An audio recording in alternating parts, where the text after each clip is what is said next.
Good morning. I hope you could remember that I started the class somewhere in June and did 2 lectures and then stopped. After that, Mr. Sridharan has continued with another lecturer. So I want to continue from that point and then finish probably the lectures today. So if you can remember, my opening lectures were about the introduction to the subject as well as why we follow a subject of financial institutions management and what are the how the financial system of our country is operating. So starting from different types of institutions, I did bit extensively on the banks, licensed banks, finance companies, and then on the leasing companies, like how a company's the bank or a finance company is set up, and then what are the procedures that are applicable. So I stopped at that point. Do you all have any things or anything inquiries about those 2 lessons that I did previously? Anyone has any clarification or?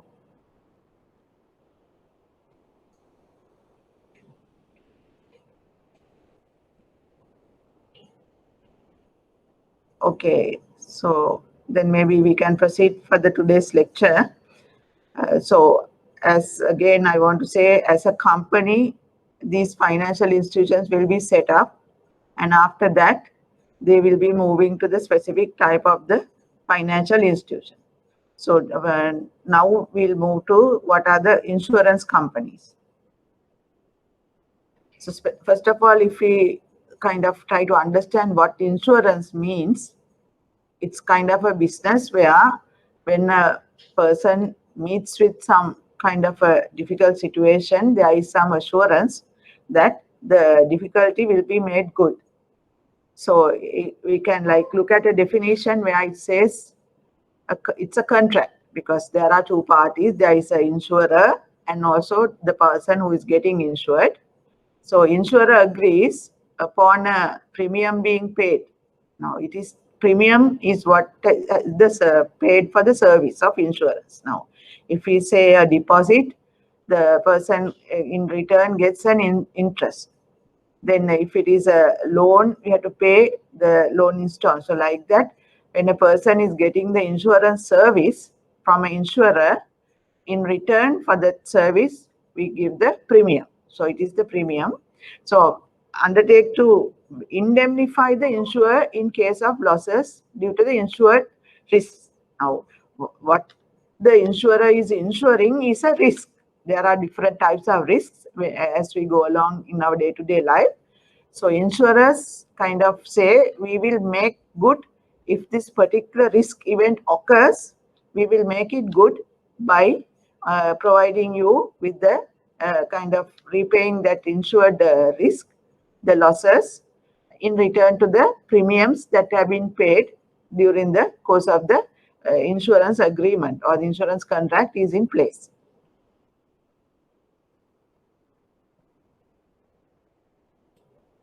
So in Sri Lanka, the insurance industry, like any other financial industry, there is a law that is governing, and the key law is the Regulation of Insurance Industry Act, which is enacted in 2000. And since then, there have been several amendments, and the last be somewhere in 2017. So as similar to any other financial service, insurance also, if anyone is undertaking insurance business, such person has to get a registration, or is considered that he is being registered under the Regulation of Insurance Industry Act. So without that registration, it is not possible. It is an unauthorized insurance business if someone is conducting insurance business without being registered. And also, he is normally expected to carry on only insurance.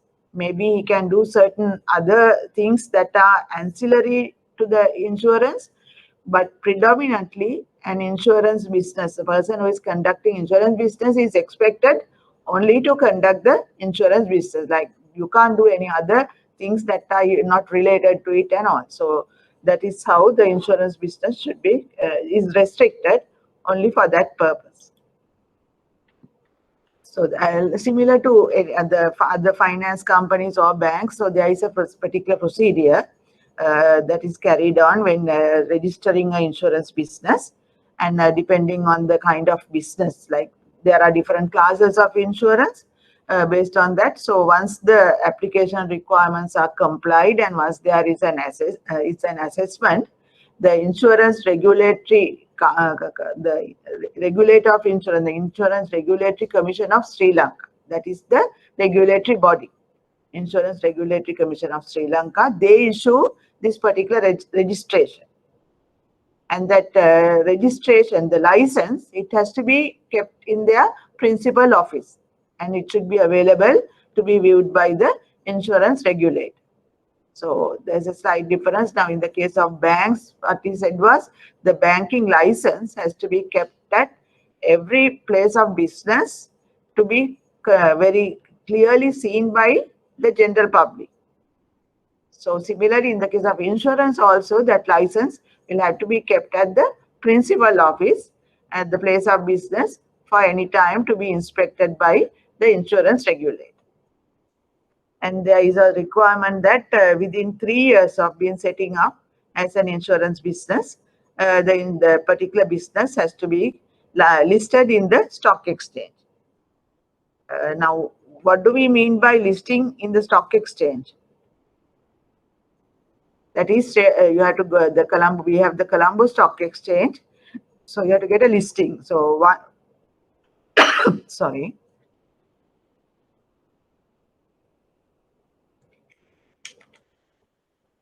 What is the purpose, or why do you think the regulators require these companies to get listed? It is because normally when you are listed, you get some additional requirements to be complied with. Since it's a listed company, there are certain public disclosures.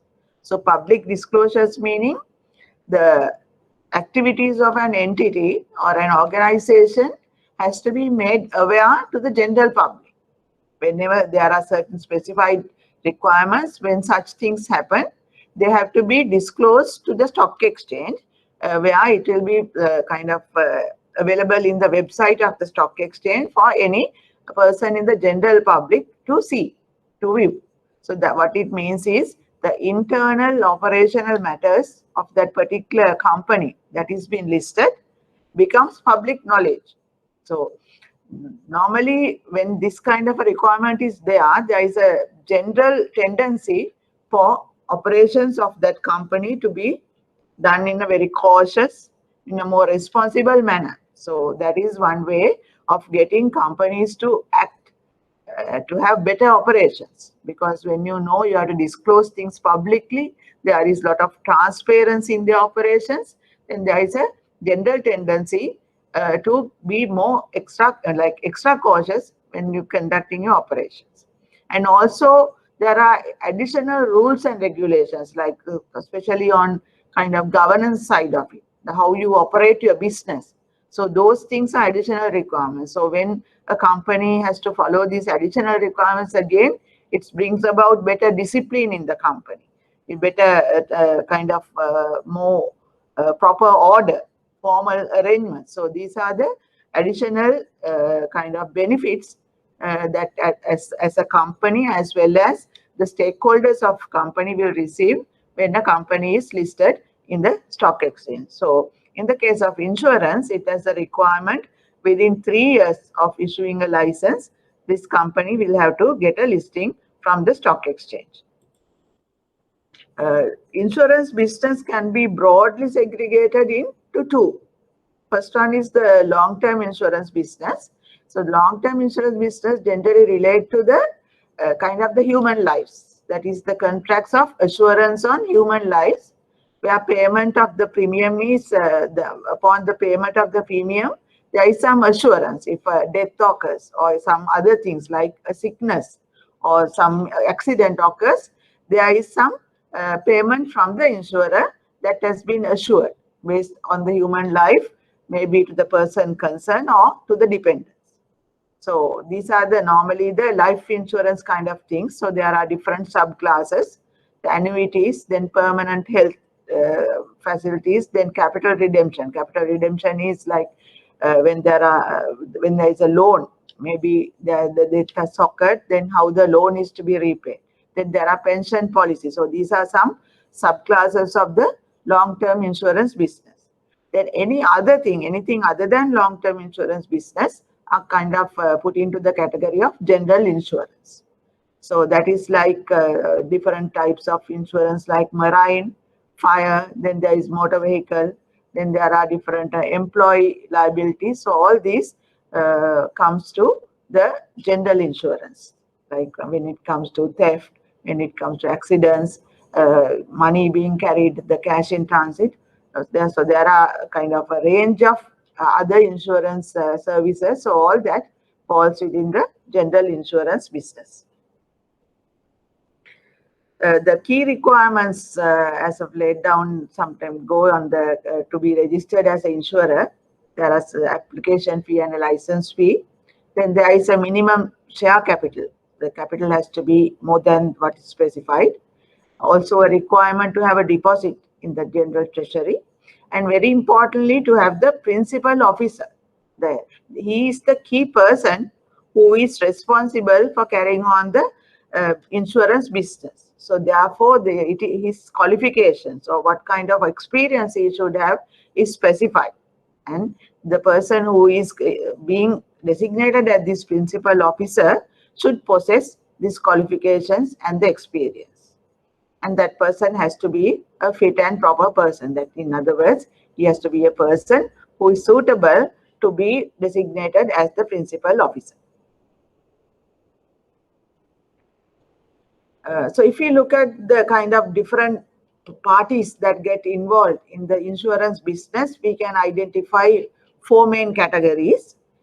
Firstly, the insurer, that is the person who registers to do the insurance business. That is, he gets a license from the Insurance Regulatory Commission of Sri Lanka to carry on the insurance business. This can be an individual or a company. Then we have the insurance agent. Now, insurance agent is an agent either for the insurer or a broker. We have another category called brokers. Of course, he will be an agent only for one party. Agent can't be the agent for several insurers or several brokers. He will be the agent of one person, because when you say agent, and since there is a specific job, what he's doing is he's kind of promoting the business and getting business on behalf of the particular insurance company or the insurance broker. So therefore, it has been restricted that if it is an agent can be such agent only for a single party. There will be only a single principal. The person to whom he is agent is the principal. So there will be only a single principal for one insurance agent. On the other hand, we have the next part as the brokers. Now, brokers have a more broader function. They are like an intermediary. They are like placing on behalf of an insurer, they will place the business. Then on behalf of a policyholder or a proposer, they will kind of get engaged in the insurance or reinsurance. So they have a broader mandate when it comes to brokers. So agents also can be providing the agency service for an insurance broker. Then another category is their loss adjustment. These are kind of a more professional type of a specialized skill that is needed. They are because in insurance business, you always have to kind of assess what are the losses, because what insurance does is they are making payments against a particular loss that will arise that has been insured. So these loss adjusters are very important in the insurance business. They are the group of people who will be evaluating or assessing the insurance claims with regard to the losses. So they again have to get a kind of a registration. So commonly, if we look at the agents and brokers, or both parties will have to get the registration. registration from the Insurance Commission. And they cannot, like if it is an agent, you have to ensure that your agent is not an agent of another. So before you appoint, the insurer or the broker appoints a particular person as an agent, he has to get a confirmation that he is not an agent for another insurer or a broker. That's what I mentioned earlier. Agent can be the agent only for one principal. Then there is annual renewal, and also they have to carry on their businesses registrations under the Insurance Act. If not, it will become a offense if they are not carrying on the business under the with registration. So there are some requirements, like if as a person, what are the requirements if you are going to be an agent, and also there are some other requirements if it is a company. So these requirements are laid down. So broadly, they have to be fulfilled by any person or a company that is going to engage in the insurance. Then the use of word insurance. Now, earlier we said the use of the word bank, use of the word finance, they are very restricted. They can be used only for the specific companies, the licensed companies. And if any other person is using, there has to be a specific approval. And there were a few exemptions. So similarly, the word insurance also, only the insurer, the broker or agent can use. If it is not one of them, they have to get the prior written approval. So there is again a restriction. But in the case of any associations of the insurers, brokers, such a requirement is not there. They are exempted. So we had similar exemptions when we discussed about the word bank and insurance, or bank and finance also. Okay, so that is very briefly about insurance, because the processes like also somewhat almost similar when you try to get a registration or a license. So broadly, what is insurance and the different types of registrations that are granted under the Act. Now let's move to the kind of the capital market, because now all this time we were looking at the deposit taking institutions initially, the banks, finance companies, then the leasing companies, a little while ago the insurance. Now about the capital market. Now capital market is where people come and invest their money generally for a longer period. And normally it is a place where it's not a fixed income. It's like in certain instances, the certain instruments are giving fixed. Like for example, if it is a debenture, if it is a treasury bill, a government security, then it's a fixed income.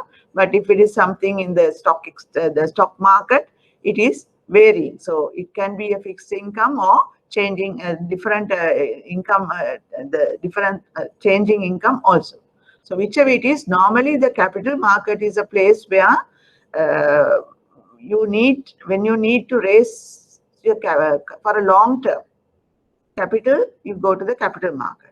So in Sri Lanka, again, the regulator on the capital market is Securities and Exchange Commission of Sri Lanka. And under the Securities and Exchange, then we have the SEC Act, Securities and Exchange Commission of Sri Lanka Act. So there are again different types of institutions, persons that have to get registration if they are to operate in the this capital market activities. So the licensing is done by the SEC, as I said, and the two main categories are operating in the SEC, under the SEC, are the stockbrokers and the stock dealers, brokers and dealers, and both parties should get the registration under this for them to carry on business. Also, there is the stock exchange. Now, for example, in Sri Lanka, we have only one stock exchange, Colombo Stock Exchange. So the CSE, what we call the CSE, they also have to get a license from the SEC for them to operate. So anybody, if they want to kind of use the words stockbroker, dealer, or a stock exchange, again, they have to ensure that they have been licensed by the SEC under the SEC Act. If not, they cannot conduct the business or they cannot use these words, because again they are restricted words to be used. You should use only for the particular licensed business. So who is a stockbroker? Stockbroker again has a very kind of a limited activity. They are kind of individual or a body corporate. What they do is they are buying and selling of securities on behalf of their investors. So they are kind of an intermediary role on behalf of the investors. So the person who is depositing or the person who is investing money, the broker is acting on behalf of the investor. It can be to buy or sell. Whenever a person who has to now, if you want to buy some shares from the stock market, a person can't directly go to the market. Person has to always go through the broker. You have to have a stock broker and you place your orders. If you want to buy something, you have to tell the broker to buy it on your behalf. If you want to again sell also, you have to tell the broker that I need to sell these shares, so do it on my behalf in the market. So that is how the broker functions. Then stock dealer has again a more broader function. He can be acting on behalf of a investor, and also he has other functions, like he himself can kind of do dealing and trading for himself, and also underwriting or retailing also. So he has a broader function, a dealer, as against the restricted function of the broker. And this SEC has specified terms and conditions, what they have to comply if they are to wish to conduct the business as a stockbroker or a stock dealer. Another category of services that are carried out are the unit trusts. Now, what is a unit trust? A unit trust is where the savings of so many people, or when people want to invest money, it is pooled together. Now, rather than an individual investor or an individual company going and investing it alone, in the case of a unit trust, it is pooled. The main idea is, like, if we are as an individual, if we are not having much awareness about these activities, if we don't have that knowledge, if we don't know really how to kind of get some engage in certain investments and get returns, this is an opportunity where you entrust your money to a person who is more expert, having expert knowledge, or somebody who is specialized in the investment area. So he takes the money, it's a pool of money, that the unit trust, and then on behalf of the investors or the members of the unit trust, he does the investment and then provide the returns to the investors. So in order to have unit trust, there has to be unit trust management company, because the trust has to be managed. So the unit trust management companies have to get again a license from the SEC. Now, for example, like unit trust like Namal and all, there are management companies. So because that unit trust is managed by the company, so the company gets the license from the SEC to operate the particular unit trust. And again, the use of the word unit trust is also restricted only by a licensed person that can be used. And even for any advertisement or publishing anything under the functions of the unit trust, there has to be a license, and it has to be that approval has to be obtained from the SEC for the contents of whatever these publications that they are going to put. When we look at unit trusts, we can look at two broad categories. One is called the open-ended fund, and the second one is closed-ended fund. So if you look at the features, the open-ended fund means the person, the investor, can enter and exit. There is no restriction. You can enter when the time that you wish, and if you now want to kind of get your proceeds and leave, then you can dispose, kind of tell the management company that you want to exit, and you can get the whatever the proceeds of your investment and return. So there is no any barrier. The time limits or anything not there. In free entry and exit. Then with regard to the closed-ended funds, once you enter, there is a particular maturity. You have to kind of wait until then, unless you can find a way of disposing your investment. So the maturity date, the investor will have to kind of subscribe initially for that particular trust, and then you have to remain till it ends, the period, the expiry comes for you to exit. If not, if you want to exit, then there has to be a particular way of exiting. So maybe there has to be someone who can kind of take over your investment like that. If not, that is in a very exceptional situation. If not, you cannot leave. That is why it is said close. Once you enter, you have to remain for the maturity of that fund for you to exit. Within those two broad categories, then we can find like different types of funds to suit the investor's requirement of investing. Because if we take our why we want to invest money, individuals will have different purposes. Maybe someone has some excess money, so they want to see whether they can get some additional income. But in getting that additional income, maybe one person wants to ensure that he doesn't kind of take very extra risk and maybe sometimes go to the extent of losing the money. Somebody will be there who would want to kind of get a defined return to that investment. They want to get a certain, so if that can be obtained from the investment, they are satisfied. They are not looking at extra returns to get that return that they wish to have, and then they are satisfied.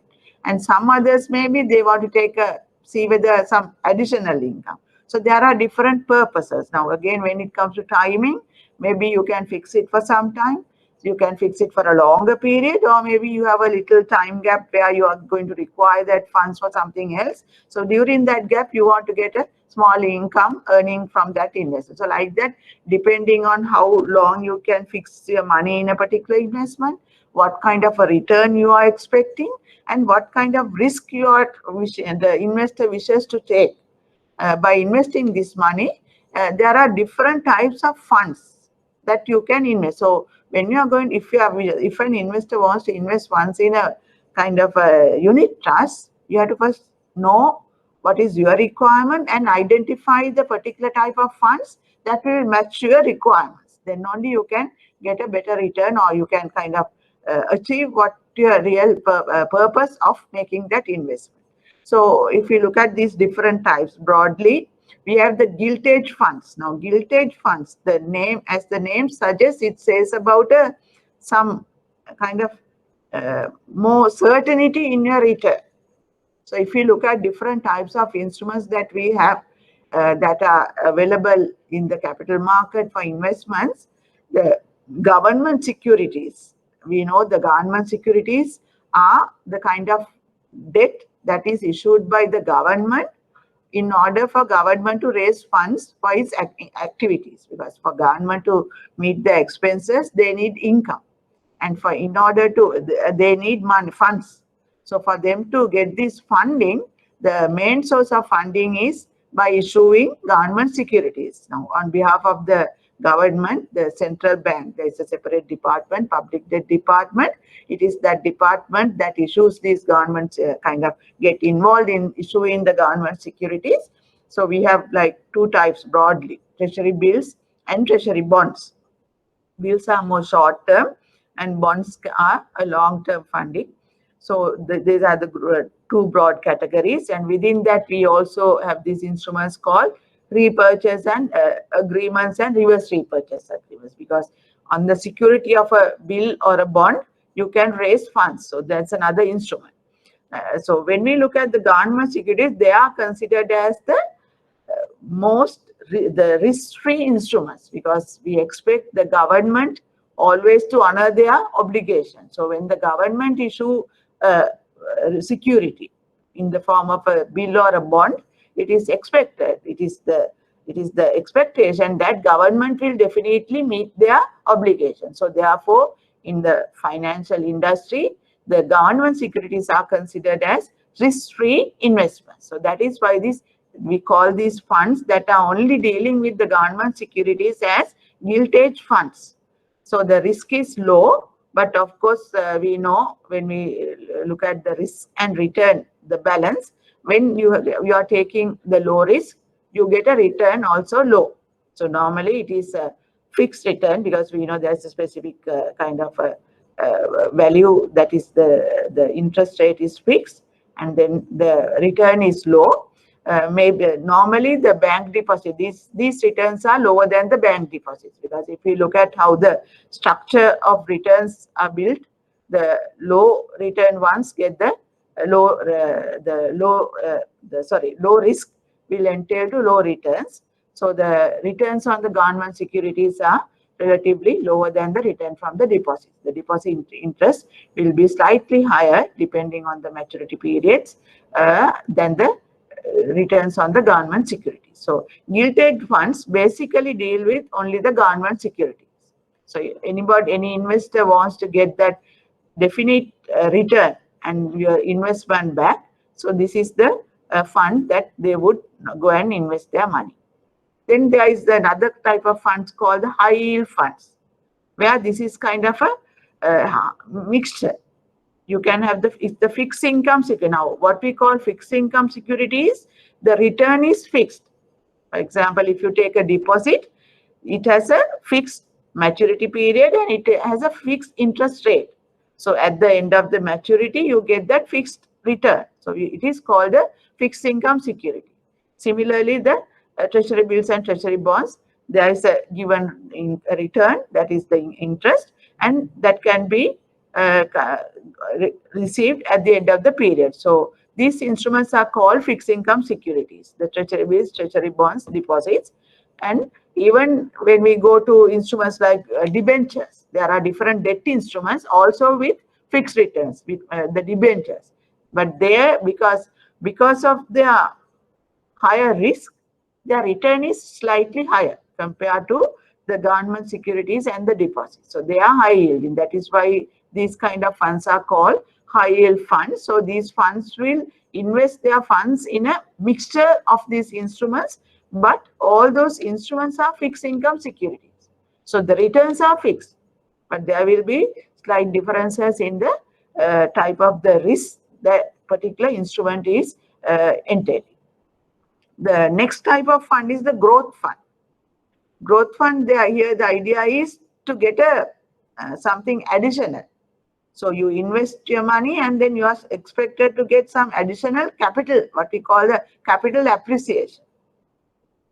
So most of these funds are invested in the stock market, and maybe to balance their risk, a little portion in the fixed income. So it's kind of the expectation is when the person invests money in addition to the income, there will be some appreciation in the amount that is invested also.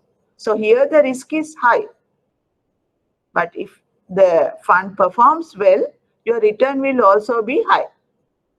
But on the other hand, there is not assurance, like in the case of a fixed income security, at a particular maturity time, you are going to get a very fixed income. It can vary. You may not get very regular returns. At times, you can get very high returns. So it's a bit of a fluctuating. So maybe if someone has some additional money, and if you want to get some additional income, and if you are okay with kind of going on to a bit of a high risk area, this can be an option. Of course, that there is a bit of a risk as against the investment in a gilt-edged fund or a high yield income. Then there are balance funds where you kind of balance. It is a combination of both types, the risks and the returns. So it's like a moderate fund. So it's a combination, though there will be investments in different types of instruments where we are looking at the capital appreciation, and also it's a more long-term investment. So that's another type. And then finally, there is a kind of unit trust that can be identified as money market. Now, money market is where usually the investments are short-term. These are very short-term instruments like treasury bills, deposits, commercial papers, and repos. So those are the money market instruments, because capital market are long-term instruments. Money market are short-term, generally like maybe even 1 week overnight, then 3 months, 6 months, and 1 year generally. So these short-term money market instruments, maybe when you have some gap between your fund requirements, you have some time, you can invest in a money market instrument, the fund that is investing in money market instruments, and earn some income. So as I explained, any investor, depending on the nature of the risk that he wishes to take, and maybe his view on the returns, he should first identify the appropriate fund that is that matches his needs, and then invest his money. Right. So that is slightly some summary about the different types of services that have been offered from the stock market and the debt instrument side, where those are regulated by the Securities and Exchange Commission of Sri Lanka. Now let's move to another type of financial services. This is like, we call this like it's infrastructure, because we have institutions that are providing the services directly, the financial service, but in order to provide the financial services, there are certain ancillary functions or the certain logistical requirements, the infrastructure. So the payment service is one such infrastructure, because when you are carrying on a financial service, if you have no way of making a payment, then you can't really conclude your transaction. So you have to have a platform, or you have to have a mechanism where you can make the payments. So the services that are provided to carry on a financial transaction is therefore considered as the payment services, and there are certain parties, companies that are engaged in payment service providing. So they are called the payment services providers. And first of all, we need to understand like what is responsibility. And in Sri Lanka, we have the act called the Payment and Settlement Act. And this is the act that is the key act that is currently regulating the payment and settlement systems in Sri Lanka. This is a kind of a later, like somewhere in 2005, this act was enacted. And according to that act, Central Bank of Sri Lanka is again the key institution that is responsible for the implementation of the national payment system. National means the countrywide payment system. So for anybody to carry on a financial transaction in Sri Lanka, it's the responsibility of the Central Bank of Sri Lanka to ensure there is a proper system. Because if a person is to conduct a financial transaction, he should have a confidence in a system where when you make a payment, your payment is going to get accepted by the other party, and you are going to get the service. So if that confidence is not there, then people will not kind of engage in payment services. What will happen is like people will go back to that barter system, where person to person has to meet, and they are going to exchange their kind of goods among them, because they don't have confidence. So now we have come to a situation, we have very sophisticated, very kind of complex payment systems where our transactions are being carried on, and they have to a very large extent they are facilitated carrying on these transactions. The speed, the volumes, the credibility, all that have been very well kind of assured by these systems, and these are very sophisticated systems, and they are evolving on a day-to-day basis. And it is the responsibility is with the central bank to ensure the national payment system is carrying on properly and functioning very well in an effective manner. So in order to carry on this function, there are kind of three objectives: overall stability of the financial system, to promote the payment system safety and efficiency, and also to ensure that risks are mitigated.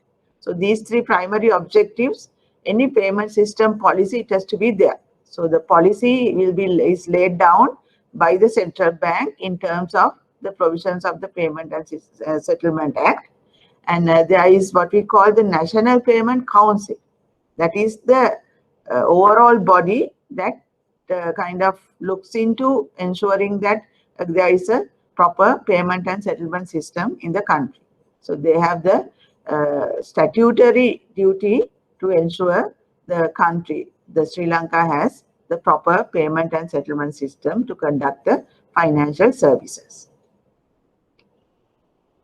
The regulate and supervision services and facilities provided by any bank any other financial institution or person with regard to sending, processing and receiving of payment orders and instructions for the transfer of securities on its own account and for its customers in domestic and foreign currencies, and assist any bank or the financial institution in the establishment, operation and organization of such services and now this is the regulatory function that is expected from the Central Bank of Sri Lanka. So it's a very wide requirement that is imposed on the central bank in order to ensure that we have the very good, very well functioning, effective payment and settlement system.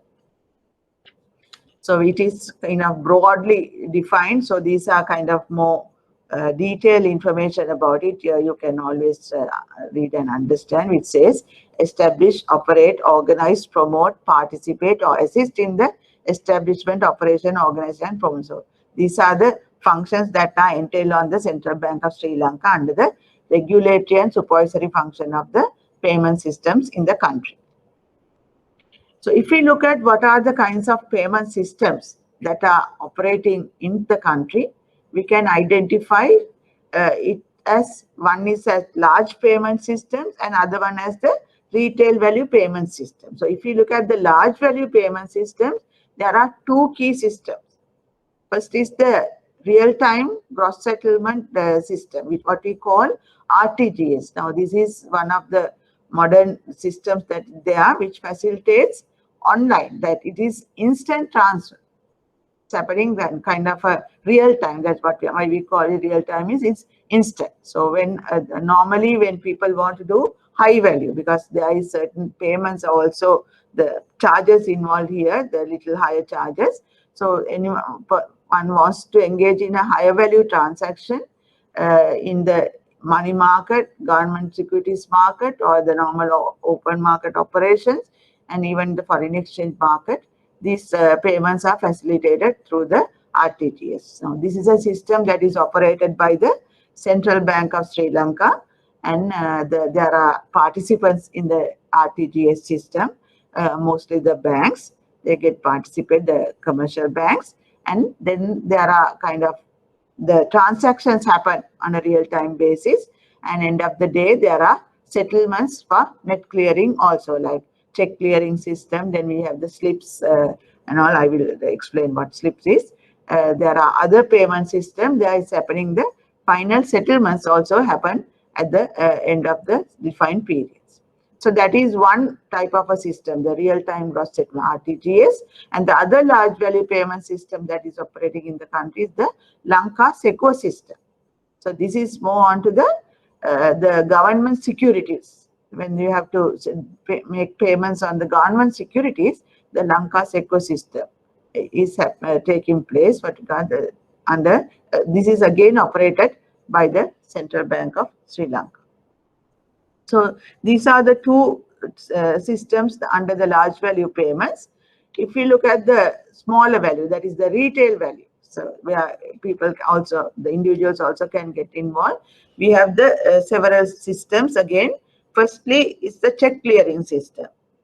The usage of checks, I think now gradually getting reduced, because if you see now, we used to have checkbooks earlier under the current accounts, but now I think rarely people use checks for transactions, because there are so many other modes of doing transactions. But still, as there are check transactions happening in certain instances, so check clearing system is there. So check clearing takes place, we have the institution called Lanka Clear. So Lanka Clear Private Limited, this is an institution that is set up with the membership of the banks. The banks are the shareholders of this Lanka Clear Private Limited, and that is the key institution that gets involved, apart from the central bank, in most of the payment and settlement clearing systems in the country. So they are one of the key tasks is the check clearing system. Then they have the SLIPS, the Sri Lanka Interbank Payment System.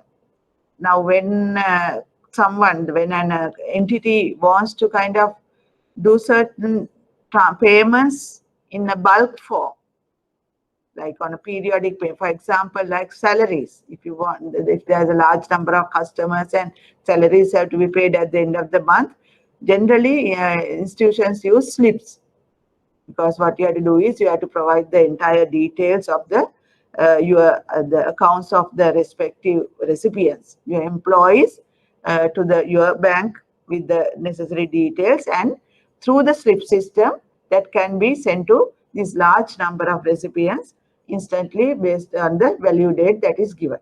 So that's a retail value, because small payments, large number of the different payments are made in this manner. Then other retail ones are the cards. Like we have both credit cards and debit cards. Now, we have to understand the differences between credit cards and debit cards. If I may ask a question like, what do you think is better? Is it better to possess a credit card or a debit card? Anyone has any kind of view about it? What do you think? Is it good to have a credit card or a debit card?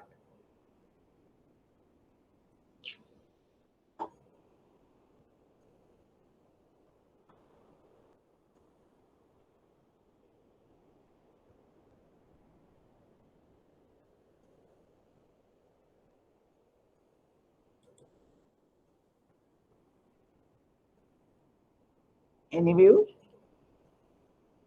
Okay. I think I will explain what the credit card and debit. I'm sure most of you are aware now, because now these cards are very widely used. Now, in the case of credit card, it is kind of a loan, because in order to have a credit card, you don't need to have any funds. It is kind of an arrangement with the bank, where you are going to make the payment. Usually, you get a credit period of, depending on the time that you are using the card, maybe to about 20 days to 50 days. Generally, it's about 51 to 55 days. So during that period, you use your card and then you can make a payment later.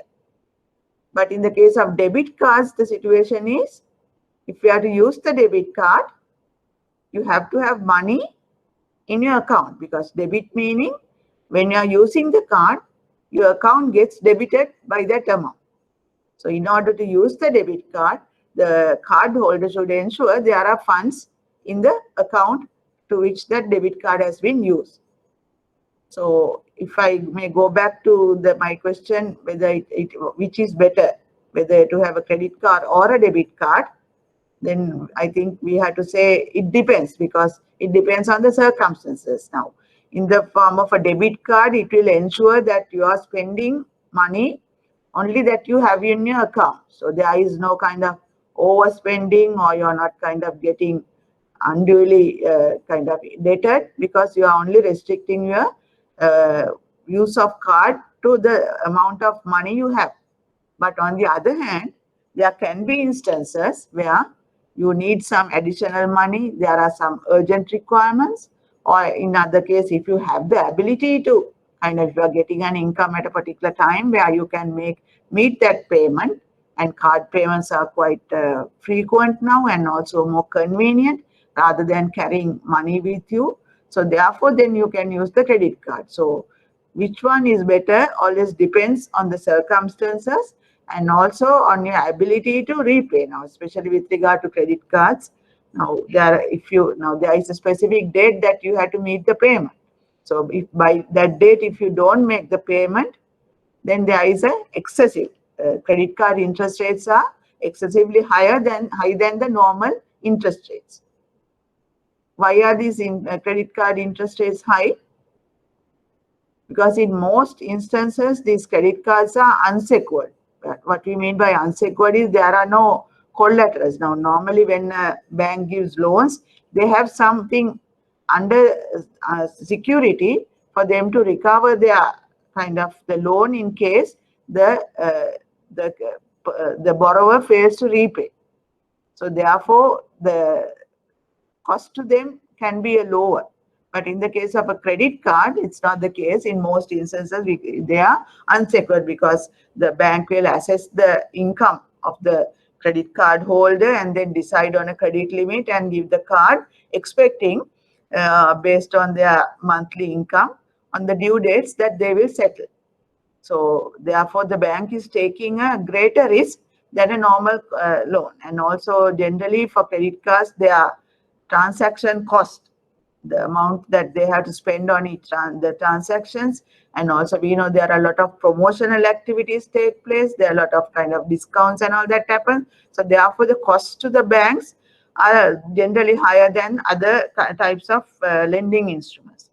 And I think on the another situation is, now if we look at the credit card holders, there is a kind of proportion of credit card holders who will settle their card balances in full by the due date. So if that happens, then there is no charging of interest. So in the case of a bank, if the majority of their card holders are paying the entire due amounts by the due date, then by providing these credit cards, the banks are not in a position to earn any income because they are not getting the interest. The interest is the income that they are earning on the credit cards. And if all their card holders are paying the due amounts by the due date, they are not going to get an income. But then they are going to have some expenses in operating the system.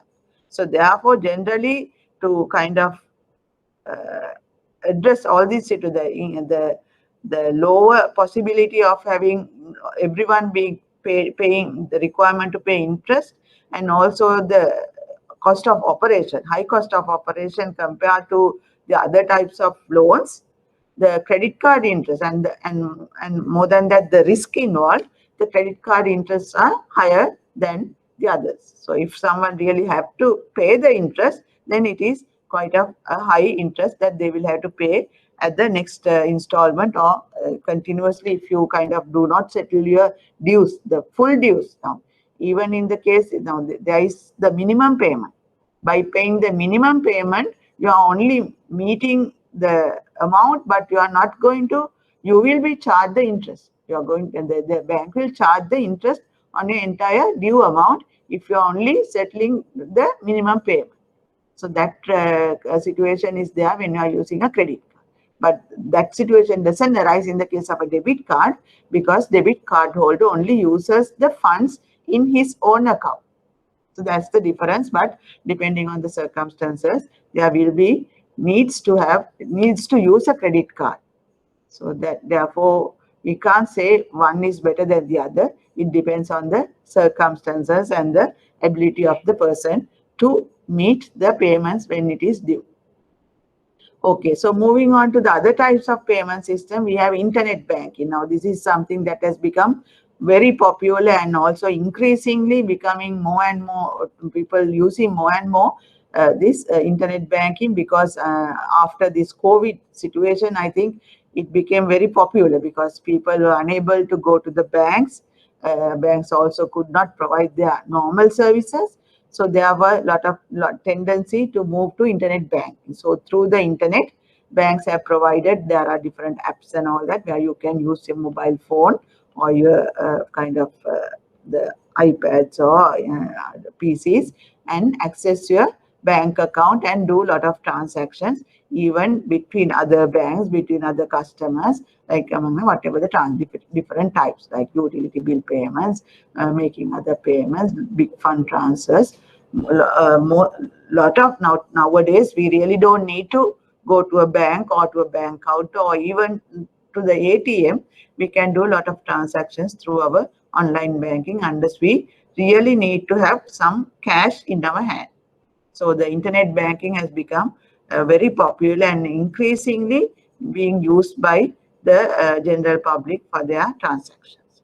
Then phone banking again is the using the phone through the mobile apps. These are the phone banking. Postal insurance, of course, nowadays we really don't have this mechanism. This is where we used to have the money orders through the postal system. I am not too sure whether now still we have it, but there are situations when people need to make payments to like the suburbs and the outstation areas where we can go to the post office and make this payment, and through the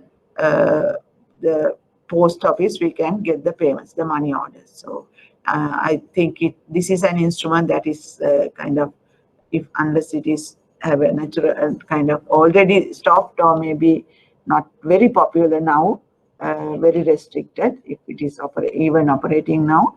But other forms of, especially the card usage, internet banking and phone banking, the kind of things are becoming increasingly popular and being used by all the stakeholders when conducting their financial services.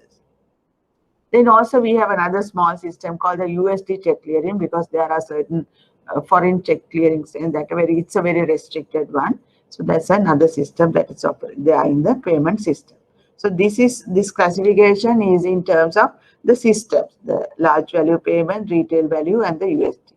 We can also look at this from the point of view of the service providers, like those are the services, but who are providing these services. From that point also we can look at the payment services. So if you look at that, as I said, the Lanka Clear Private Limited is the key institution that that provides the services in our payment system.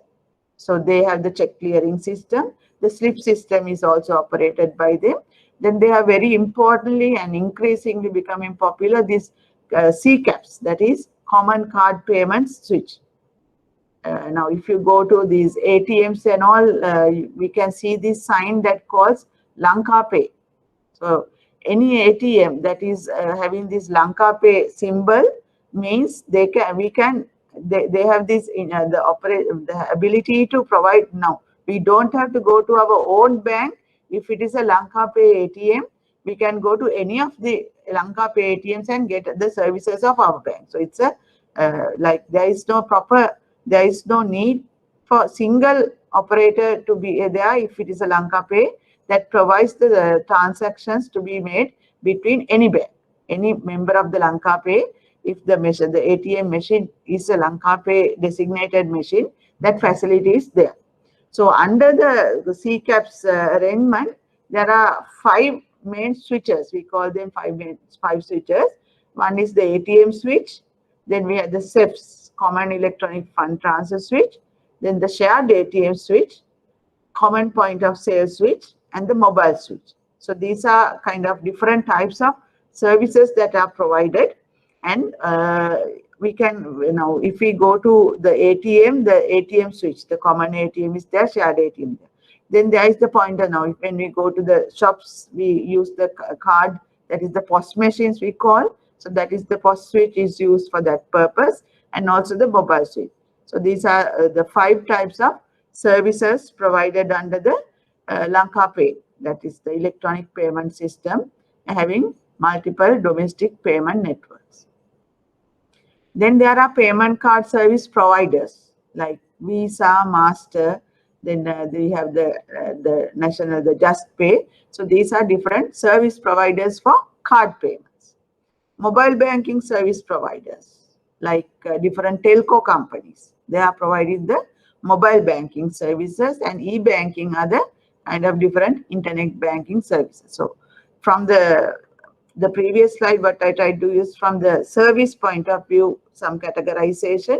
Here I have categorized in terms of the service provider, the Lanka Clear being the key service provider.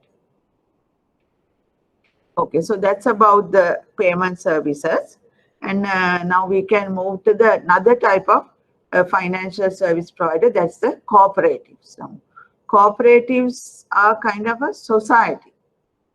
They are like not an incorporated as a company, as I kind of explained on the Companies Act, but they are the cooperatives these are societies, like more small kind of entities. They are kind of registered under the Cooperative Societies Act. Now we have the Act of 1972.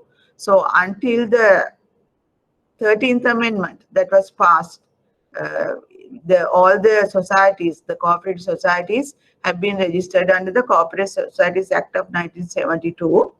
But after the 13th Amendment to the Constitution is passed, the 13th Amendment is the amendment that brought in decentralization of certain functions in our the country's administrative and operation system. So under the 13th Amendment, cooperative function was also decentralized. So since the enactment of the 13th Amendment, cooperative function is now under the provincial council. So any new cooperative that has been set up after the 13th Amendment, they will be getting their registrations from the respective provincial council. But before that, any cooperative society, that the old ones have been set up under the 1972 Societies Act. So if you look at cooperatives with regard to financial services, we can identify three types. There are the cooperative rural banks, what are known as CRBs. Then there are thrift and credit cooperative societies, which are called TCCSs.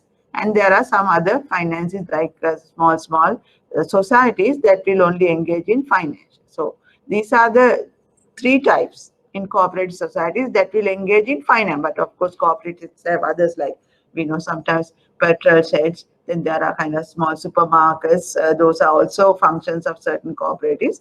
But the financial services are broadly provided by these types of societies. And the main business of these societies is they accept deposits from their members and public. And they are lending to members and also investing. So like a bank, they are engaging in accepting deposits, lending, and also investing. So from time to time, there have been situations where these cooperative rural banks or credit societies, they have been permitted to use the word bank in their name a long time ago. And when they use the word bank, sometimes there have been kind of misunderstandings or misrepresentations by the general public that these are also entities that are regulated by the central bank. But they are not. They are cooperative societies, and they are being regulated by the under the Cooperative Society Act. We have the Cooperative Development Commissioner, or by the provincial cooperative commissioners. So that is their regulatory status. Really, we can't call it regulated, but they have some form of supervision that takes place. And now the cooperative department and the provincial or corporate, they are trying to kind of restructure their operational environment and introduce more kind of controls, expand their supervisory function to ensure, because these societies are kind of largely functioning in our rural sector, and they are kind of performing very important financial services at the grassroots level. Because most of the villages, they have these cooperative rural banks, thrift and credit cooperative societies, and they are kind of promoting savings habits, providing loans to the members. So therefore, it's when it comes to the semi-urban, the rural areas, the functionings of cooperative societies in the financial service business is important, and they are playing a bigger role. So therefore, it is needed their activities also to be performed in a proper manner, so that people do not lose their money. So therefore, the provincial cooperatives and the Cooperative Development Commissioner is now in the kind of trying to bring about certain controls, certain kind of requirements when they are operating the societies for providing financial services. Yeah, so that is all that I was wanting to kind of inform you about the different types of financial institutions that are operating in Sri Lanka for the purpose of carrying on financial services. So if I may again tell you, like when we started, I informed about the structure of the financial system. If you can remember, I gave a table which gave the size, asset size, and the values and the kind of the percentage of their representation in the financial system. So there again, I want to tell, if I may not have mentioned now, to get a good understanding of the financial system of our country, I think it is necessary for you to read the chapter 8 of the annual report of the central bank. That gives a very comprehensive update on an annual basis, and also kind of the general information about the financial system. So which will cover different types of institutions, as well as certain other things like risk management and all that you have followed under this subject. So it is important that if you to get a very comprehensive knowledge, and also to maybe it will also facilitate for you to kind of face your exam well if you have read and understood about the composition, how it operates, and what kind of interactions that there are between different organizations in the financial system. All that knowledge is available in that chapter 8 of the annual report of the central bank. So I would urge you to read that and get a better understanding how the financial system is operating. As a person who has kind of decided to kind of take some the career path in the financial system, this is important to kind of read and understand the content of that chapter. Okay, so that is that lesson. Now let's move to another section. So I started by telling how a company is set up, to understand how the kind of the birth of a company. Then I explained to you how different types of financial institutions are set up. So similarly, now we have also have to be mindful how an institution or a company is closed, because that is also important. The liquidation or closure or winding up of a company or a financial institution is also important when we learn about this subject. Right. So before going into that subject itself, just to kind of, if I am to kind of revise what I did the previous now, what I was trying to tell you is these key areas, like with respect to each category of institution, financial institution, you should be able to know what is the key statute. For example, banks, Banking Act 1988. Finance companies, Finance Business Act, like that. There are key statutes. So that statute provides the the legal framework for operating that kind of business. Then there is a supervisory body. So we need to know who's the supervisory body and who's providing. Then the examples, if you take examples, the banks, there are different types, like local banks, foreign banks, state banks, private. So you should know what are the different institutions and what are examples. Then come to the businesses. What are the permitted businesses for different types of institutions? Generally the process of the licensing, and what are the requirements and restrictions in the use of their name. So these are the broad categories that I kind of ran through when I did the different types of institutions. So to make it a little more convenient for exam purpose, I have just kind of listed these things in this few slides, the next few slides. So if you kind of go through these few slides and kind of recollect what we have done, I think that would suffice for any question that would come for the purpose of exam. But I do not expect you only to do this, follow the course and this subject for that purpose. So therefore, to get a more wider knowledge, please go through the slides and do some additional reading to get that additional knowledge. But these few slides will help you to maybe for study for the exam purpose. And because exam purpose, we don't expect you all to write lengthy answers. What are needed are the clear, precise answers for the questions, and most probably with regard to the previous presentation, these few slides which gives the kind of, which summarizes what I have kind of gone through, will help you to go through the meet the requirement of any question that comes for the exam. Okay.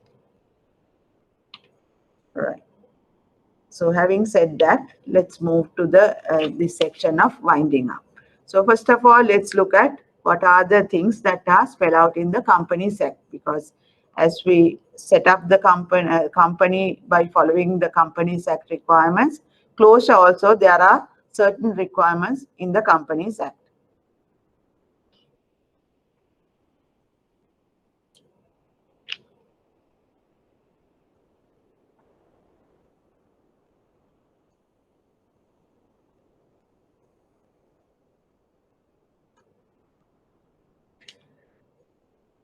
So first of all, now this closure is also known as the winding up. So winding up means we finish and then kind of come to an end.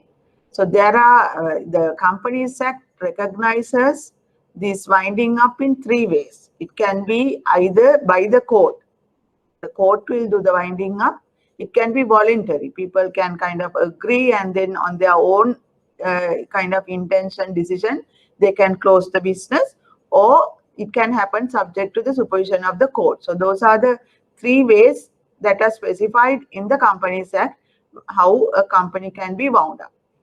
What do we mean by winding up? Winding up means you have certain liabilities and the company should meet the liabilities and then close the business. So when you have a company, you can't just kind of overnight on a particular day just put a board and say we have closed today and we finished our business.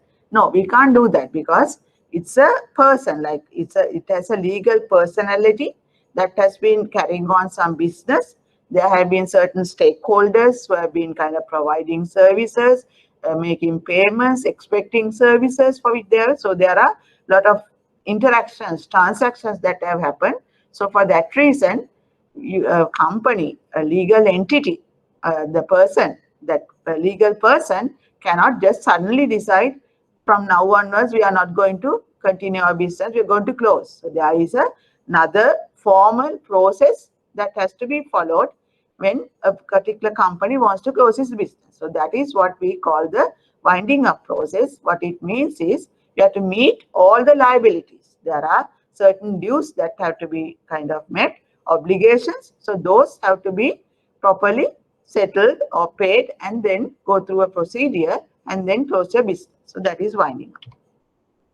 So if we look at the first one, the winding up by the court, the Companies Act specifies the instances or the circumstances under which the winding up should happen by the court.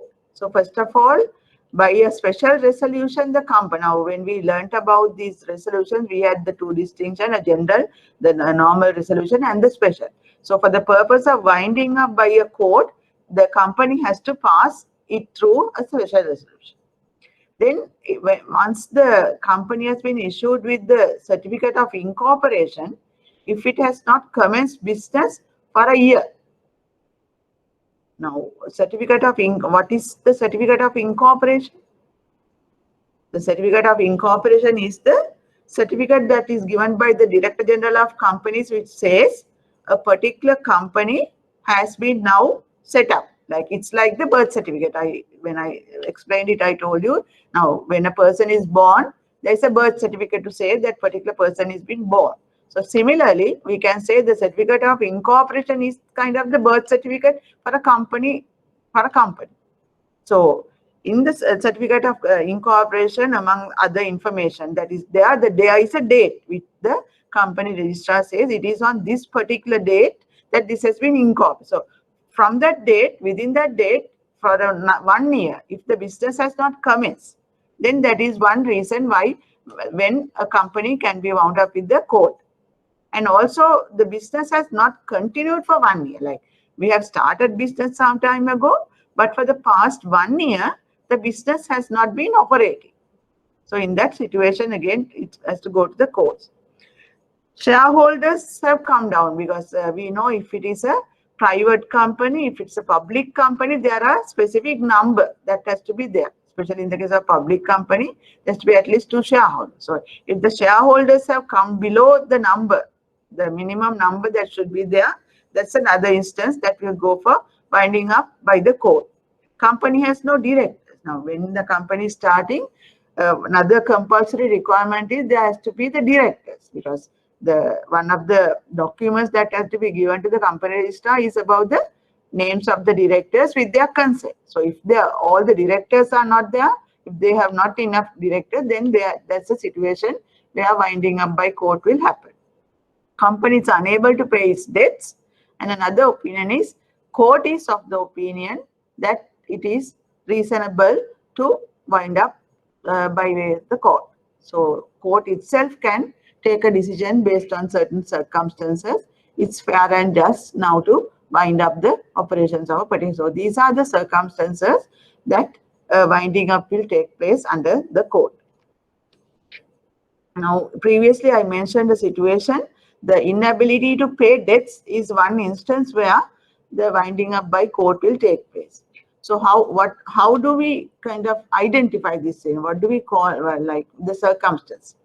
If a person is kind of having some payment due from a company for more than 50,000, and if he has gone and made a claim for that 50,000, now I want my dues, and the company has not been able to settle that for 3 weeks, that's a situation that is considered as being inability to pay a debt. A creditor who has dues from a company more than 50,000 goes to the registered office, makes the request to the registered. Now, registered office is mentioned in the incorporation certificate. Registered office that I want my money back, and the company is unable to pay those dues within 3 weeks, then this is a situation that will be considered as inability to pay debt. And again, another situation is like the courts. The courts have required some payments to be made in favor of a creditor. There is a judgment, but then still again, the company is unable to make that payment to satisfy that judgment, then that's another instance. And court has decided that the company is going to be unable to make payments, meeting its liabilities. That is also a situation where it will be defined as a situation of inability to pay debts. So under these 3 circumstances, when that inability to pay debt is identified, that is one instance where winding up will take place through the court. So the procedure to start the winding up through the court is, first of all, an application has to be presented to the courts. So who makes this application? It can be either by the company or any creditor or several creditors together. So the company itself can submit the application, or someone who has dues from the company individually or together can also file this application. So once it is filed, it will be considered as filed by everybody. It can be jointly or separately, several applications, but however, once it is filed, it becomes like has been filed on behalf of all.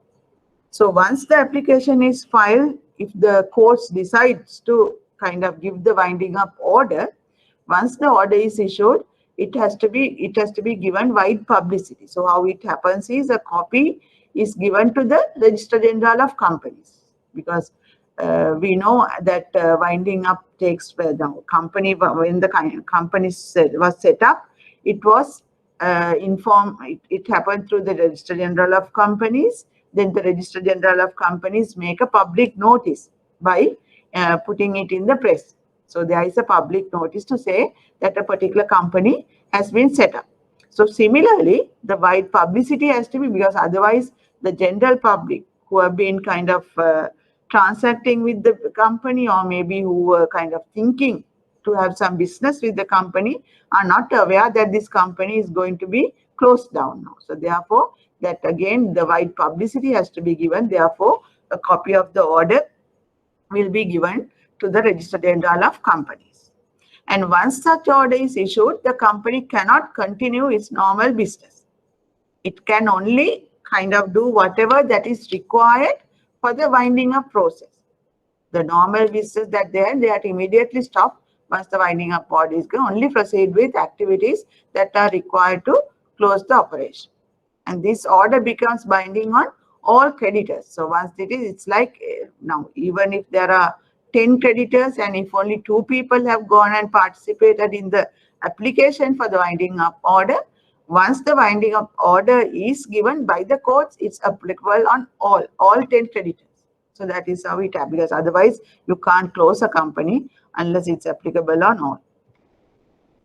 So in order to carry on the process of winding up of a company, the court will appoint whom we call the liquidator.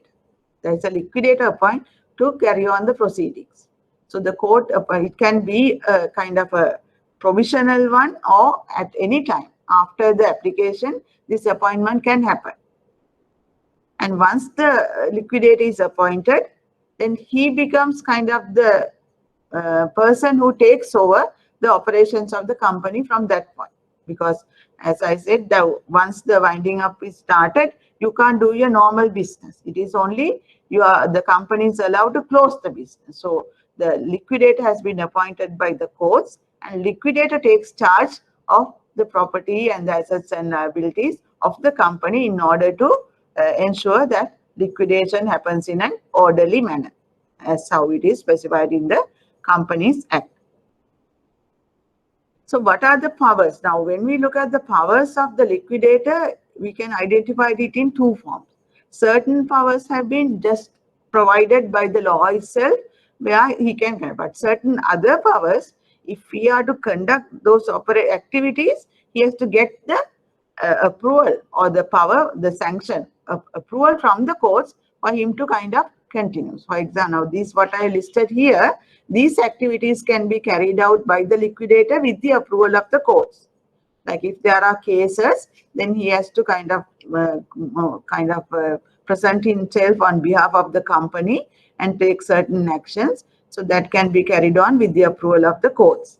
Carry on business to the extent it is beneficial. Now, when I say it cannot carry on businesses, but there can be certain things. Now, for example, in a company, some maybe some assets that has to be disposed in order to, or maybe there are certain payments that, now, for example, if there are utility bills and all, you have to settle them if you are to wind up the company, or maybe there are certain taxes. So these are dues, statutory dues. So those have to be paid if you are to close operation. So these things can be carried on with the approval by the liquidator, because they are needed for the purpose of winding up. Then to appoint any lawyers to assist him, to make certain payments to certain classes of creditors. There can be certain kind of priority claims that are, so those things are done again with the approval of the courts. And to kind of have certain other activities where that will be beneficial in engaging in those activities for the proper process of the winding up. So these activities, what I have listed here, if the liquidator is to perform, he has to get the approval of the court in order to perform. And these activities like selling of the movable and immovable properties through public auction and private auction, then do any other activities for the purpose of receiving money and all that. Then to prove rank of claim in bankruptcy, these are activities that a liquidator can just carry on because he's been appointed as he has the power. Then to kind of draw, accept, make, endorse any bills of exchange, promissory notes, similar instruments on behalf of the company, to give the same effect. Then to raise any money required on the security of the company's assets, to appoint an agent to do any business on behalf of a liquidator, and any other things that are required for the purpose of kind of going through the process of winding up. Those things the liquidator has the power under the Companies Act to carry on.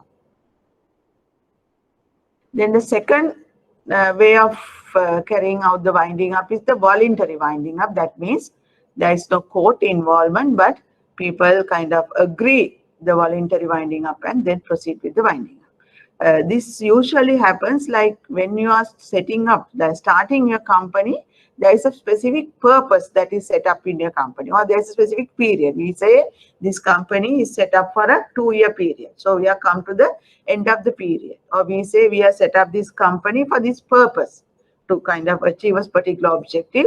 And now we have completed, we have achieved that objective, that event is over. So now we have to close the office. So these are situations where, in a instance where, because it is stated in the articles of the company, you can close. There is an agreement to close. So in such situation, through a resolution passed at a general meeting, voluntary winding up can happen. Again, there is a special resolution to wind up voluntarily. So the special resolution is for winding up voluntarily. Now, previously we said special resolution is to wind up through courts. Then you have to go to the courts. But if it is for winding up voluntarily, then again we can use this power.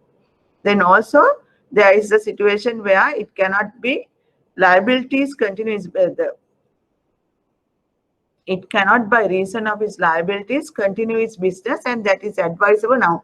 Like it is situation where we foresee that continuing further business, we are going to find it difficult to meet our liabilities. So in that kind of situation, before we reach that situation, the shareholders can kind of take a decision that we would voluntarily wind up, so that we won't face a situation where we are going to be unable to meet our liabilities.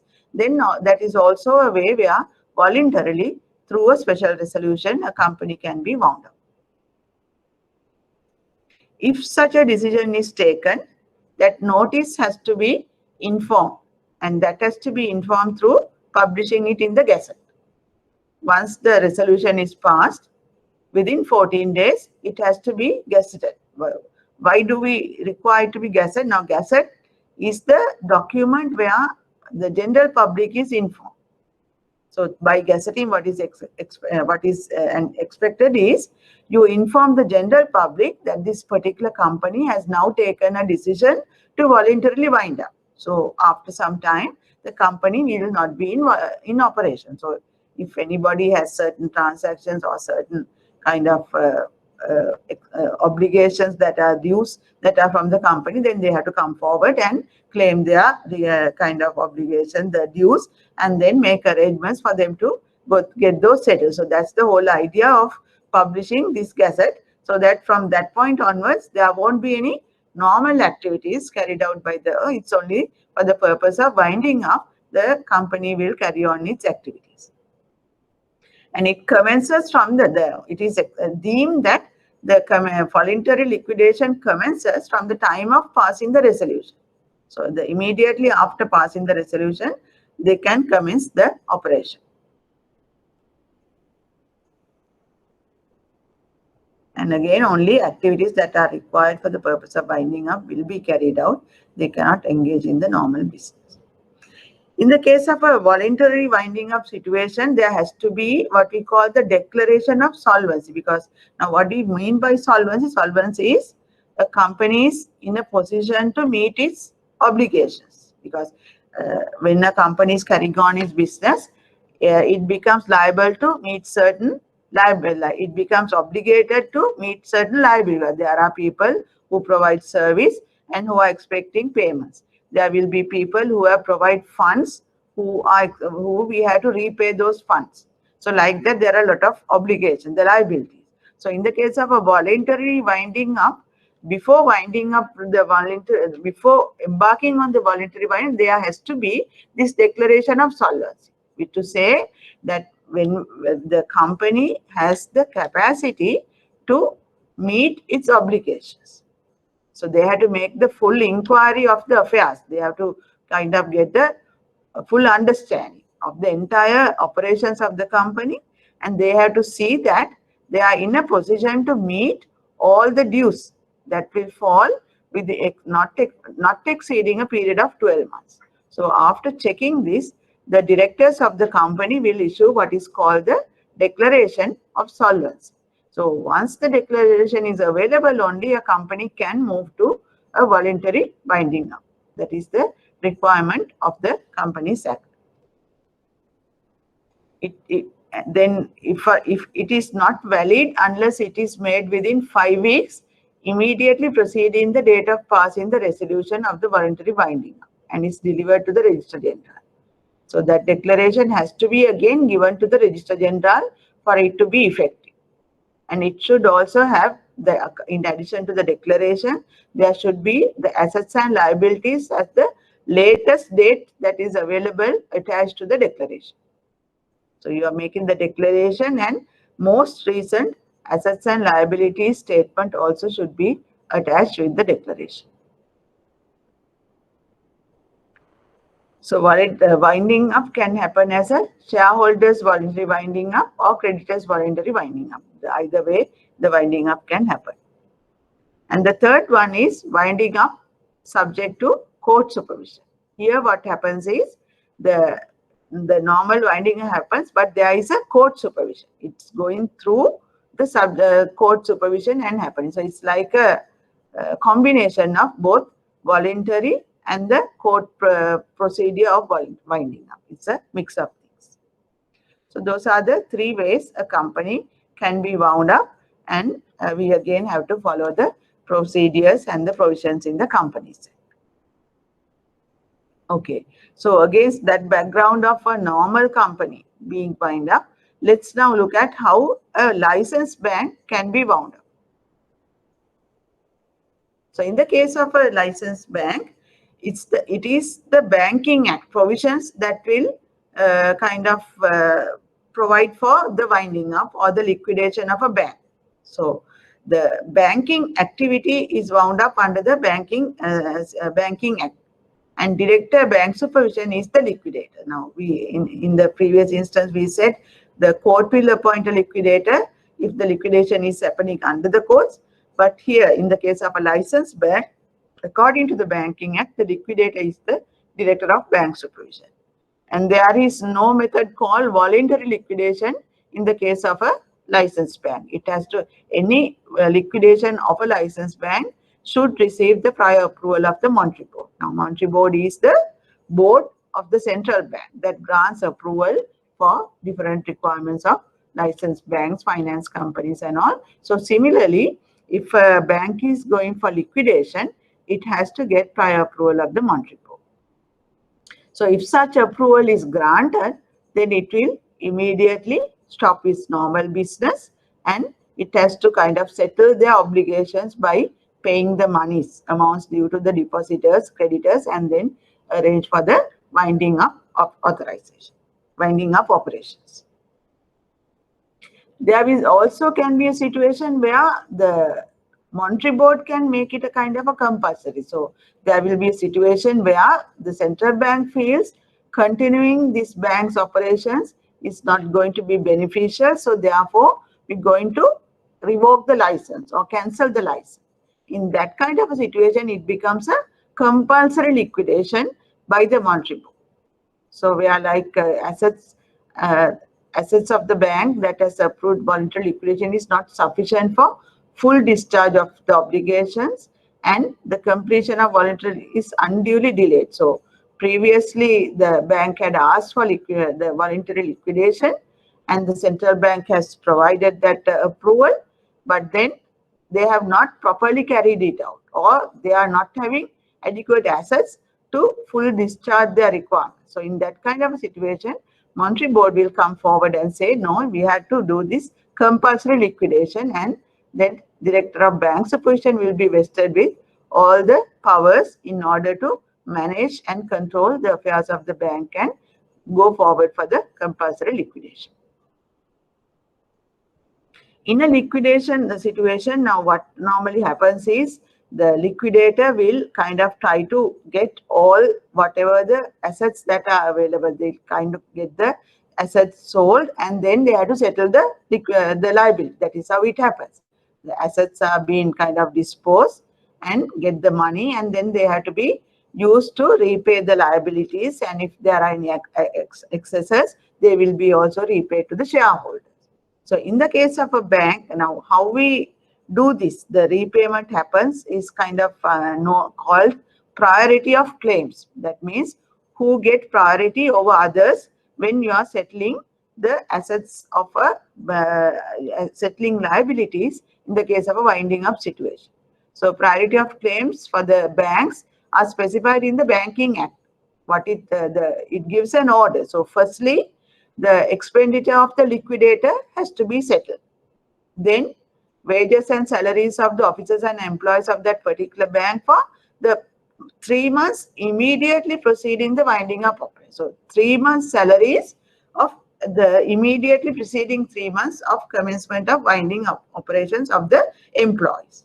Next, the tax rates and deposits owed to the state and local, that means the statutory dues like income taxes, then the different municipal council, the provincial council rates, and any other deposits that have to be settled. So those are that's the third one. And then come the any expenditure that central bank has incurred for the payment for the winding up, and then only comes the depositors.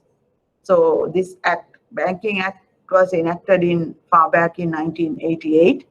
So that is long time ago, and at that time the limit has been placed as maximum of 20,000. So any depositor can get up to 20,000 according to the bank. Of course, in today's context, this is a very minimal amount. So at the next review of a Banking Act, definitely, I'm sure this amount will have to be reviewed and then updated based on to the current times suitable amount.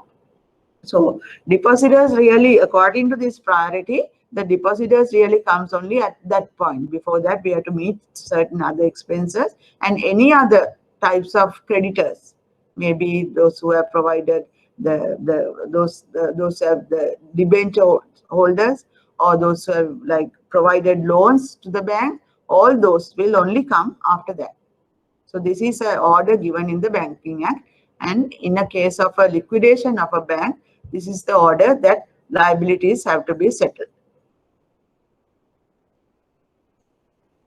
Then the license cancel. Now, apart from the liquidation, there can be a situation, the license.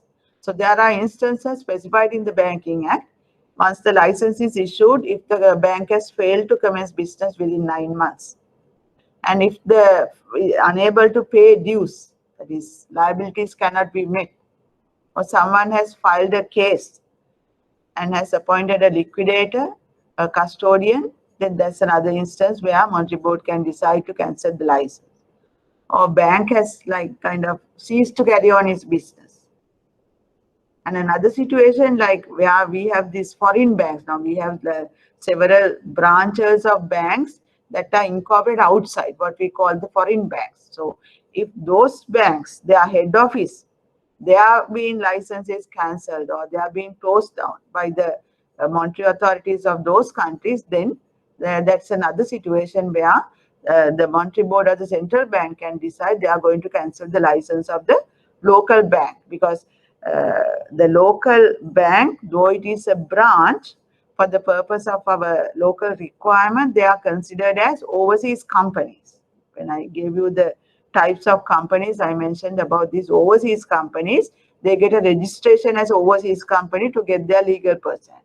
So the overseas company, that is the branch of the foreign bank, gets a license to carry on banking business. And if the overseas bank, they have kind of required to kind of cancel their license, and then the central bank, the Monetary Board, also can decide some action of cancellation of license on the local branch. So in these instances, central bank, the Monetary Board can decide that they will cancel the license. So if such a decision is taken, what is the procedure to follow? So that has to be informed to the company by way of giving a notice. So once the notice is given to say that central bank has decided to cancel the license, within 30 days, the company can make some objection. So if they feel, no, they can carry on business, there is no issue, they don't feel their license has to be cancelled, then they have to make a representation to the central bank to say, we are in a position to carry on business, there is no reason for you to cancel, like that within 13 days. And also any other party, they can go to courts and also make an appeal to the Court of Appeal.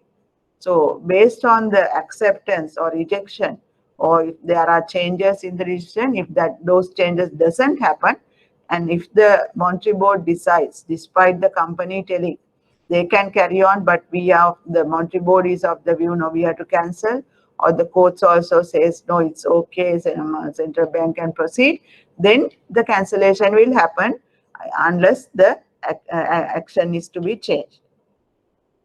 So in that kinds of a situation, after expiring 60 days, the 60 days time is there after expiration of a 60 days from the issue of that notice, and if there are no objections, then the Monetary Board can proceed to kind of withdraw the license. If not, they will have to, if they want to change the decision, they will change the decision by withdrawing the notice. So once the cancellation happens, it will take effect that there is no appeal after the period for preferring such appeal has expired, or where there is an appeal against the cancellation and cancellation is upheld. So court has agreed. So in this kind of situation, the cancellation of the license will take effect and it will be published in the Gazette. So that is about how it happens in the case of a bank. In the case of a bank, it's mostly the procedure is in the Banking Act itself. So winding up of the banking business happens as per the requirements of the Banking Act. With regard to a finance company, now how does this happen? In the case of a finance company, again, we know finance companies are also under the supervision of the central bank, and it is kind of the department is the non-bank financial institution department. So if they feel there is a requirement to wind up, they will make an application to the court once the Monetary Board takes that order. So if the Monetary Board decides, that application will be submitted to the court, and the winding up will happen there with regard following the provisions of the Companies Act. According to the Finance Business Act, once the the court order is filed, the provisions of the Companies Act will get relevant for the winding up process. So if the court feels that the company can continue business, resume its business, it would kind of decide otherwise. If not, the director or any other person that the Monetary Board decide will become the liquidator, and the liquidation will, the process will go on.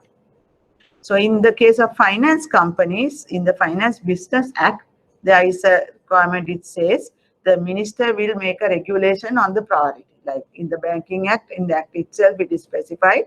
Here it says the minister will make regulation, and until the regulations are made, the provisions of the Companies Act will take place, will be followed for the purpose of the priority. Again, similar to a bank, the instances where the Monetary Board can cancel the license: failure to commence business within 9 months. Again, the company is unable to pay its debts or becoming becoming unable. Then a petition has been filed by someone and the court has appointed a liquidator, or the company ceases to carry on business. Company is continuously violating the provisions of the Act. It's unable to meet its license. These are some additional things, instances apart from those common ones with the banks. Then the company is carrying on business in a manner that is detrimental to its depositors' interest and also the creditors' interest. So that means some kind of activities are happening which are not in the interest to safeguard the deposits and other funds of the finance company. So in that kind of a situation. So once the cancellation kind of is decided by the Monetary Board, again, similar to a bank, it will first give the notice. The notice means it's informed to the company that the central bank has decided to cancel the license. So again, there is a period of 30 days within which the company can give the objection. So if they feel, no, we can carry on our business, we have ways of continuing our business, they can make a representation. So then after again the 60-day expiration, Monetary Board can either withdraw the notice or cancel the license. So it will if there is an objection, it will consider the objections and see whether it has to kind of withdraw the cancellation notice or will decide to cancel the license. And again, that decision will be published in the Gazette, so that it's informed to the general public that there is such a company will not carry on business, and the director of the non-bank supervision department will carry on the winding up of the company as kind of directed by the Monetary Board. Yeah, so that's the so now I think I mentioned about the priority of claims, which said how the depositors are going to get funds. Now, when we compare a financial deposit-taking institution, a bank or a finance company, as against a normal company, like we know in these financial institutions, the majority, maybe 60, 70, or even sometimes 80%, or even more of the funds are provided by a large number of depositors or the general public, who really do not have a direct access to the management of these companies. So when we look at the priority of claims, I think we understand what they are getting really under that is going to be very minimal. Because why we are kind of cancelling a license or going into a winding up situation is generally when the company is unable to continue its business, or it's kind of reaching that kind of a situation. So by disposing assets, and how much you can settle can be very limited or maybe like very minimal amount. So therefore, in order to ensure that depositors are getting some reasonable kind of a amount paid back, the depositors are being repaid. Since 2010 in Sri Lanka, we've been operating this deposit insurance. So like any other insurance, it's a situation where the risk of not being able to recover your deposit is the being insured. So that risk is insured. The banks are making a premium, either monthly or quarterly. Banks pay a premium depending on their deposit size to the deposit insurance. And then in a difficult time where a license is cancelled, the deposit insurance is going to pay back the depositors, subject to certain limits. So in Sri Lanka, as I said, we started this scheme especially after the 2008-9 difficult situation that were faced by financial institutions. And the Sri Lanka Deposit Insurance and Liquidity Support Scheme, this was set up in 2010 and it became operative. So it was initially operated by the Bank Supervision Department of the Central Bank, and later on now it is being operated by the Resolution and Enforcement Department of the Central Bank. So the main idea of this is to kind of give some confidence to the depositors that in case of a eventuality, there is a mechanism that to assist. Of course, if the entire deposit insurance is not something that is there to meet if there is a systemic issue, because if all the banks or if majority of banks are suddenly facing some systemic difficulty, it is not possible to meet all those deposits from the repay all kind of use the deposit insurance. Then it's a more bigger kind of more broader issue, and then it has to be dealt in another way.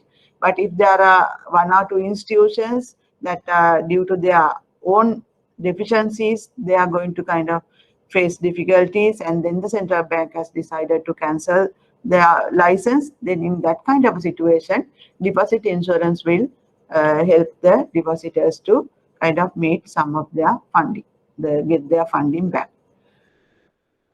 So it's a mandatory member, because previously we also had a voluntary scheme where if the banks wish, they can come and get the insurance and then have a membership, but that really did not work properly. So therefore, since this 2010 scheme came, it has made the mandatory. So all licensed banks, all licensed finance companies are members of the deposit insurance scheme, and they have to make the premium. So premium slightly is depending on the capital adequacy, because now capital adequacy really reflects the strength of a company. So if you have a higher capital adequacy than the requirement of the regulator, and also something in excess, that means you have more capacity to withstand some difficult situation if something goes wrong.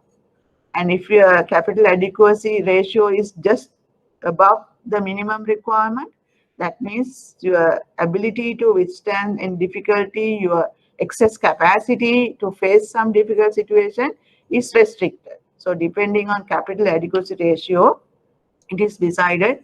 For example, for the commercial banks, what says is, if the capital adequacy is more than 14%, then the premium is 0.1% for the deposits. And if it is the 14 or less, lower, then they have to pay 0.15.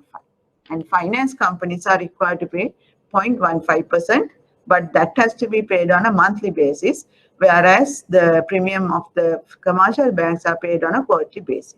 So these funds are provided to the deposit insurance scheme, and they are managing the funds in order to meet any payments that may have to be.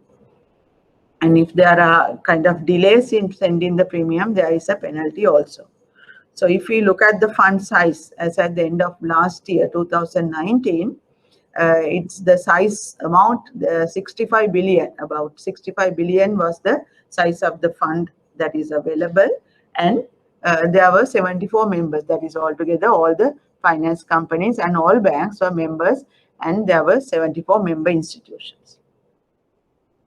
The investments of this insurance fund can be done in two ways, because now when they have this 65 billion funding, they have to invest it somewhere because they have to earn income for their use. So they can invest in government securities and also provide temporary advances to the member institution. So if the particular institution is kind of facing some temporary liquidity requirement, then a loan can be given based on certain requirements, meeting certain requirements, and that loan has to be repaid by the members. So these are the two instances how they can, the insurance scheme can use their funds. And then coming to the kind of the how they make this compensation. So compensation is paid upon cancellation. Now I think currently we are aware there have been cancellation of license of several finance companies starting from 2018. This has happened like companies like CIFL, that is Central Investment and Finance PLC, then Standard Credit Finance, then after TKS Finance, and now recently the Finance. So these are 4 licensed finance companies where the Central Bank Monetary Board has cancelled the license. So once the cancellation takes place, the deposit insurance will start repaying the compensation. And currently, every depositor can get up to a maximum of rupees 600,000 per company, per member institution, per depositor. So if a depositor has 500,000 deposit in a member institution, it will receive up to 500,000. If it has 1 million deposit, it will receive 600,000. So the maximum is 600,000, but if you have a lower amount, you will get that lower amount as your compensation. So currently, these 2 companies, as of the end of the 31st December 2019, the Deposit Insurance Fund had paid, started paying compensation for 2 companies, that is the CIFL, Central Investment and Finance, and Standard Credit, and it had paid about over rupees 2 billion as depositors. And also now, since then, they have also started making payments for other company depositors also. So the finance is also now being paid, and they are using the branch network of the People's Bank to make payments to the Finance PLC. So that's the latest company that the central bank has started making payments for under the compensation, making compensation under the Deposit Insurance Fund. Yes. So that is all that I intended to do under this subject, and the 3 lessons that I did basically touched the establishment, operations, and the closure of the businesses, because that is important for financial institutions, and also for you when you are transacting with companies, you need to know these things. For example, if a company is going on winding up, and if there is a notice published about the winding up, and if your bank or the finance company has been kind of doing business with this company, then that's a matter of caution. You have to take certain actions, because when you come to know that company is going to kind of wind up, then you also have to kind of get involved in your legal department, legal division, and start on certain operations. So this, therefore, that knowledge is also important. So with that, I will conclude my session, and I think today is the last lesson for this subject. So please, your exams have been now fixed for middle of the November, I hear. So this is high time you start studying. There are the past papers. Please go through the past papers, which will give you an idea about how the examiners have been setting the questions. Especially the compulsory question of 20 marks. That is something that everyone should be able to very well answer and get the full marks, because those questions are very kind of simple questions. If you really have the knowledge, you can very clearly understand and get that 20 marks. So it is necessary for you to update, because this subject is kind of an ongoing subject. So please, I think I mentioned at the beginning, you have to read the business pages, or read in the sense now everybody, we have access to internet. So through internet we can have knowledge, especially be familiar with the local situations, and update your knowledge on the operations. Then about the risk management, governance, there are, if you go through the past papers, you will understand there are some areas that have been kind of very frequently tested because of the importance of those areas. So identify those areas and then prepare and sit for the exam. So I wish you well for the exam as well as your career progressions. Are there any questions or any other clarifications that you wish to have regarding the subject?